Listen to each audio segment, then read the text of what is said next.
Il est des départs qui ne sont pas des abandons. Au contraire, celui qui part reste présent, autrement. Ainsi en est-il de Jésus. Nous sommes réunis ce matin autour de cette fête de l'Ascension.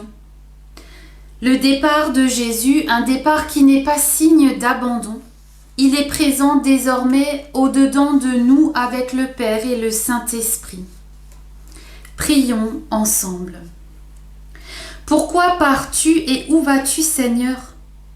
Que ferons-nous sans toi? Quel est le chemin pour aller jusqu'au Père et quand viendras-tu nous chercher? Reste encore avec nous, Seigneur, rien qu'un peu, ne nous quitte pas. Nous avons tant besoin de toi. Sans ta présence, nous sommes perdus. Nous voudrions te retenir, Seigneur.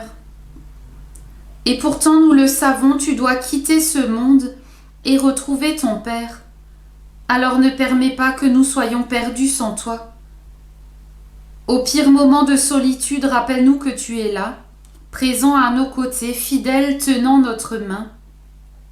Fais-nous sentir ton esprit et redis-nous que tu es aujourd'hui, demain et pour toujours le chemin, la vérité et la vie.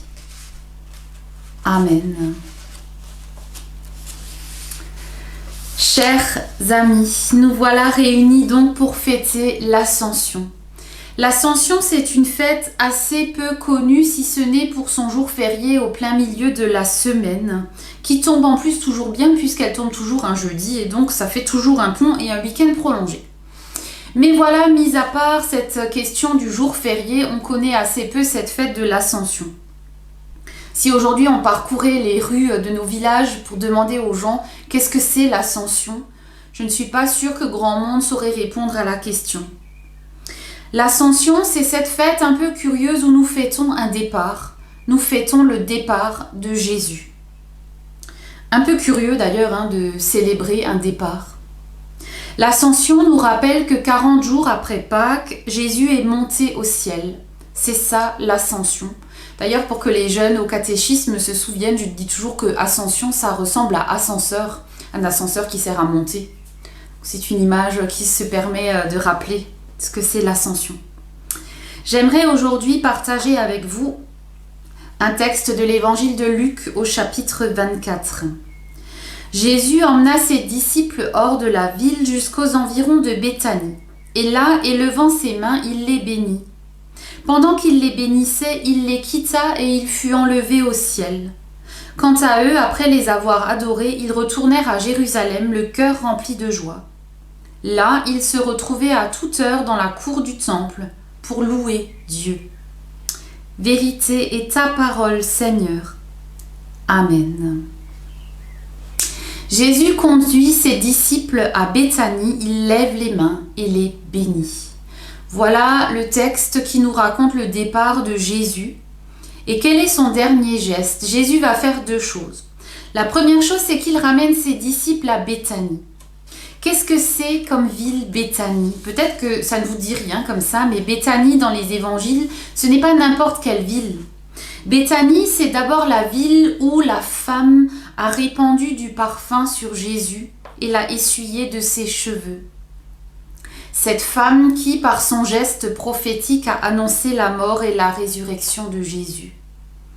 C'est ce lieu où Jésus va ramener ses disciples pour leur rappeler que oui, il est vraiment le Messie, celui qui devait venir dans le monde.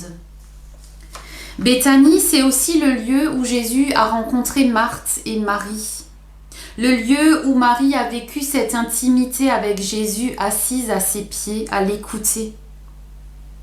C'est donc le lieu où Jésus va ramener ses disciples pour leur rappeler que cette intimité, cette relation privilégiée avec lui, elle est possible même s'il n'est plus physiquement présent sur la terre, même s'il va partir, la relation avec lui est toujours possible. Béthanie, c'est le lieu où Jésus a ressuscité Lazare d'entre les morts, le lieu où la puissance de Dieu s'est manifestée en ramenant un mort à la vie.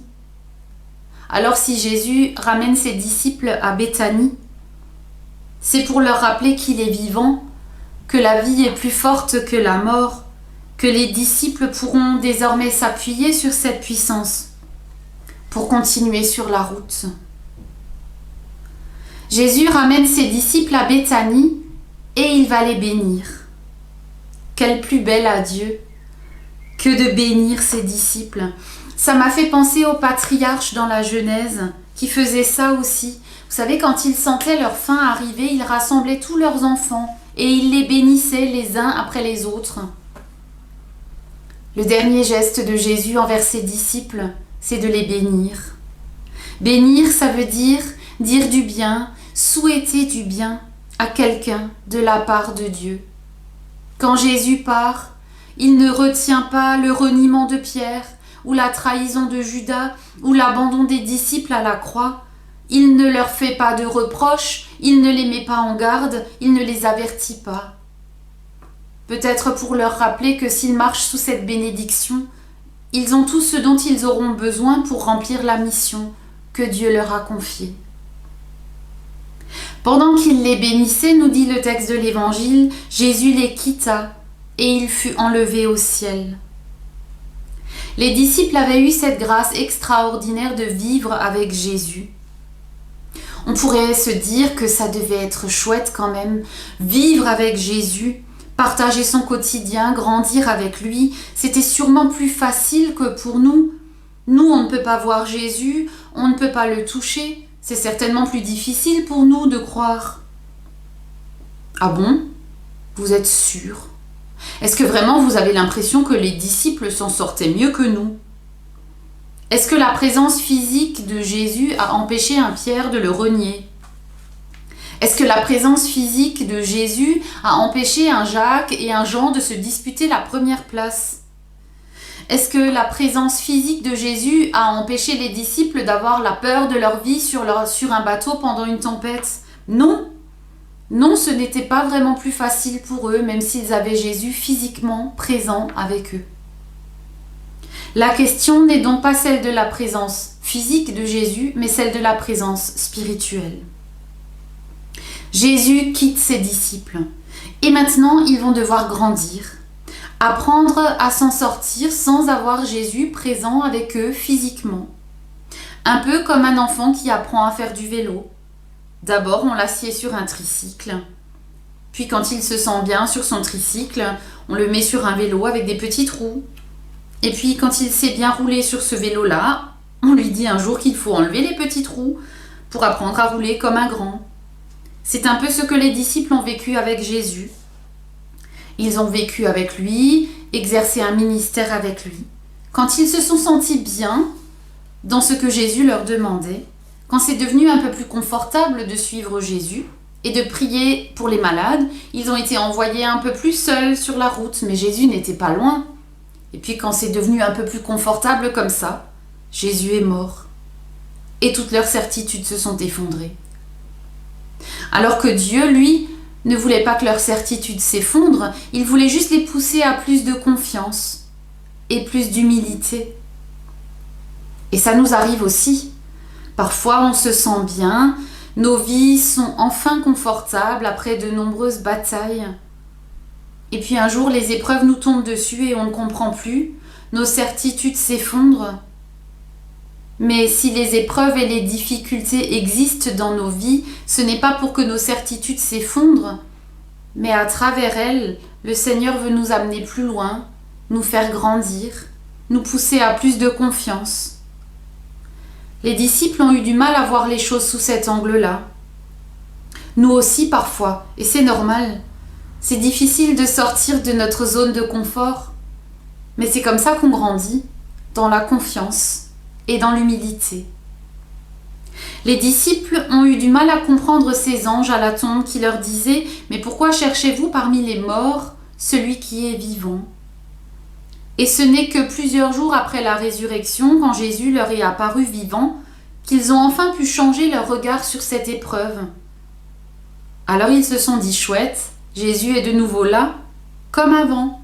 Celui que nous croyons mort est de nouveau là avec nous, bien vivant. Il partage de nouveau nos vies. » Et pourtant, non, tout n'était plus comme avant. Jésus venait à peine de ressusciter, les disciples commençaient à peine à se réjouir de la résurrection, que déjà nous voilà à l'ascension. Et Jésus s'en va. Ils venaient tout juste de retrouver cette belle zone de confort avec Jésus, à nouveau avec eux, et voilà qu'il disparaît. Et encore une fois, Dieu va leur demander de grandir, de traverser cette épreuve avec confiance. Et encore une fois, ils vont devoir apprendre à compter sur Dieu et sur Dieu seul. Pas sur leur propre force, pas selon leur propre volonté, mais seulement et uniquement sur Dieu. C'était difficile pour les disciples. Ils n'avaient pas imaginé les choses comme ça.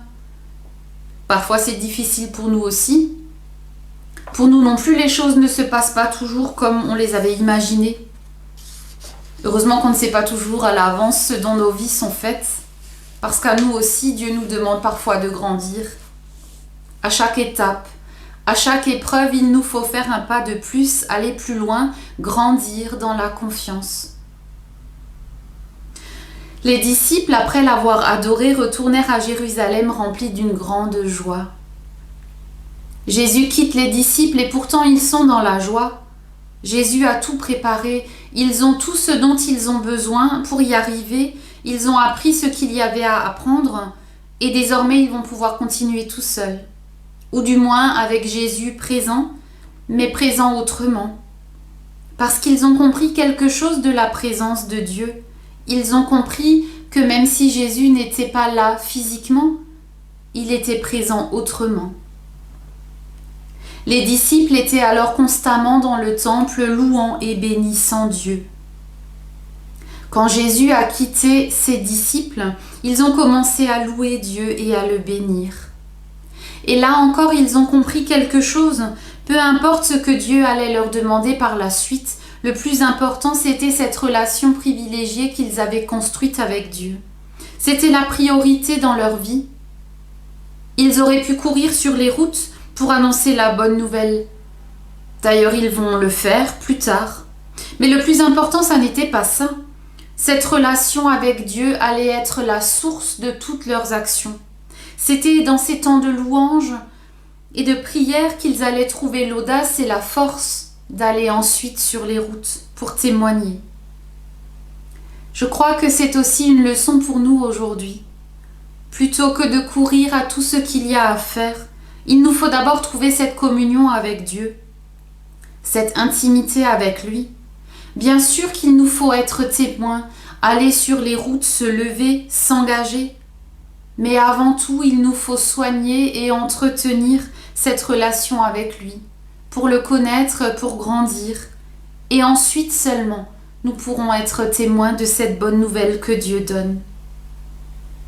C'est dans cette relation avec Dieu que les disciples ont puisé la force d'aller jusqu'au bout du monde témoigner de leur foi.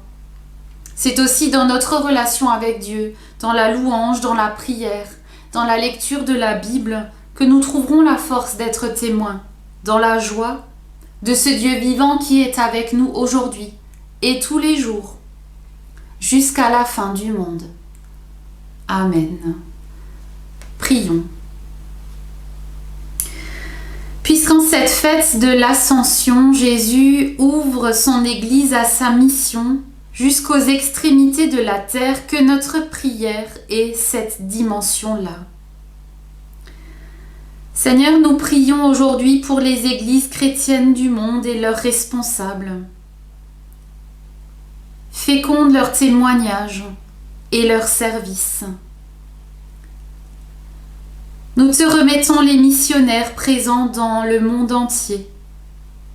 Fais-leur sentir ta présence à leur côté. Nous te remettons tous ceux qui occupent un poste à responsabilité. Donne-leur de la sagesse.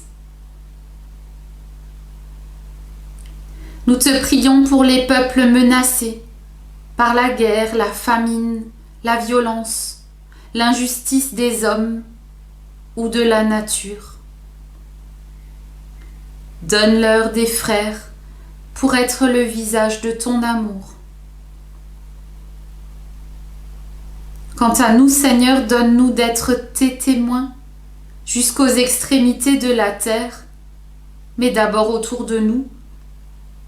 Là, Seigneur, où nous sommes, regarde avec amour celles et ceux que tu confies à notre amitié et à notre prière. Renouvelle-nous pour que nous soyons des témoins rayonnants de ta présence au milieu des hommes. Garde-nous dans ta paix quand nous te prions. Notre Père qui es aux cieux, que ton nom soit sanctifié, que ton règne vienne, que ta volonté soit faite sur la terre comme au ciel. Donne-nous aujourd'hui notre pain de ce jour. Pardonne-nous nos offenses comme nous pardonnons aussi à ceux qui nous ont offensés. Et ne nous laisse pas entrer en tentation, mais délivre-nous du mal, car c'est à toi qu'appartiennent le règne, la puissance et la gloire au siècle des siècles. Amen. À toi aussi le Seigneur dit, allons, ne reste pas là à regarder le ciel. Tu me cherches, je suis là, à côté de toi et en toi. Allons, retrousse tes manches et regarde la terre. La mission, c'est ton affaire aussi. Prie et regarde autour de toi. Ils t'attendent, ceux qui ont faim et soif, de pain et d'eau, mais aussi d'amour et de reconnaissance. À toi le Seigneur dit, tu n'es pas seul. Va avec la force que tu as. Que le Seigneur vous bénisse et vous garde. Amen.